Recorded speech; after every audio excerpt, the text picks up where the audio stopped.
Peddapalli sitting MP Venkatesh నేత కాంగ్రెస్లో చేరినప్పుడు అంతా బీఆర్ఎస్ అధిష్టానానికే షాక్ తగిలింది అనుకున్నారు. కొంతవరకు అది వాస్తవమే కావచ్చు, కానీ అసలు షాక్ తగిలింది మాత్రం కాంగ్రెస్ పార్టీకే. సిట్టింగ్ ఎంపీ కాంగ్రెస్లో చేరడం ఆ పార్టీకే కలిసి వస్తుంది, కానీ షాక్ ఎలా అవుతుందన్న అనుమానం రావచ్చు. అక్కడే ఉంది అసలు కిటుకు. బీఆర్ఎస్ ఎంపీ కాంగ్రెస్లోకి రావడం వల్ల కాకా ఫ్యామిలీకి ఇబ్బందిగా మారిందట.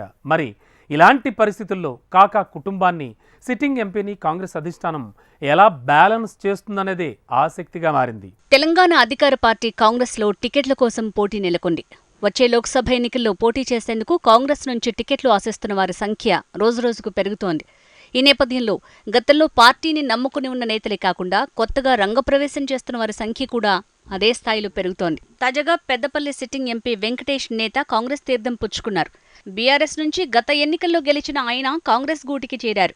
ముఖ్యమంత్రి రేవంత్ రెడ్డి ఆశీస్సులతోనే ఆయన ఢిల్లీలో కాంగ్రెస్ పెద్దలను కలిసి మరీ హస్తం కండువా కప్పుకున్నారు. ఆయనకు ఎంపీ టికెట్ కన్ఫర్మ్ అయ్యాకే కాంగ్రెస్తో చెయ్యి కలిపినట్టు తెలుస్తోంది. వెంకటేష్ని కాంగ్రెస్లోకి తీసుకోవటం వరకు బాగానే ఉన్నా కాంగ్రెస్ ఫ్యామిలీలో కీలకమైన సభ్యులుగా వినోద్ అండ్ వివేక్లకు మాత్రం అదో చేదు వార్తగా మారింది. ఇప్పటివరకు పెద్దపల్లి ఎంపీ టికెట్ తమకే వస్తుందని చెన్నూరు ఎమ్మెల్యే వివేక్ వర్గం భావిస్తోంది. ఆయన కొడుకు వంశీ ఈ టికెట్ కోసం దరఖాస్తు చేసుకున్నారు. ఆ టికెట్ ఇప్పటివరకు ఆయనకే అనే ప్రచారం సాగుతున్న నేపథ్యంలో వెంకటేష్ నేత రంగంలోకి దిగడంతో వారి ఆశలకు గండికొట్టినట్టయింది. ఇప్పటికే అన్నదమ్ములిద్దరికీ ఎమ్మెల్యే టికెట్ కేటాయించారు. వారిద్దరిలో ఎవరో ఒకరికి మంత్రి పదవి ఖాయమనే సంకేతాలు కూడా వెలువడుతున్నాయి. దీంతో మళ్లీ ఎంపీ టికెట్ సైతం వారి కుటుంబానికే ఇస్తే ఇబ్బందులు తప్పవనే ఉద్దేశంతోనే అధిష్టానం ఎంపీ టికెట్ వంశీకి ఇవ్వకుండా సిట్టింగ్ ఎంపీ కావడంతో వెంకటేష్ నేతకు ఇచ్చే అవకాశాలు ఎక్కువగా ఉన్నట్టు చెప్పుకుంటున్నారు. ఇప్పటికే వివేక్ అధిష్టానం పెద్దలను కలుస్తూ తన కొడుకు వంశీకి పెద్దపల్లి ఎంపీ టికెట్ కోసం విశ్వ ప్రయత్నాలు చేస్తున్నారు. తనకు ఢిల్లీలో ఉన్న పరిచయాల ద్వారా ఎట్టి పరిస్థితుల్లో ఆ టికెట్ దక్కించుకునేందుకు పావులు కదుపుతున్నారు. మరి ఇలాంటి సమయంలో వెంకటేష్ నేత ఆగమనం ఒక రకంగా వివేక్ కుటుంబానికి అనూహ్యమైన షాక్ అని అంటున్నారు. నిజంగానే వెంకటేష్ నేతకు టికెట్ హామీ లభించిందా, లేక మరేదైనా కారణంతో పార్టీలో చేరారా? ఒకవేళ వెంకటేష్ నేతకు టికెట్ హామీ లభిస్తే ఆయనకు ఎమ్మెల్యేలు వివేక్, వినోద్ మద్దతు లభిస్తుందా?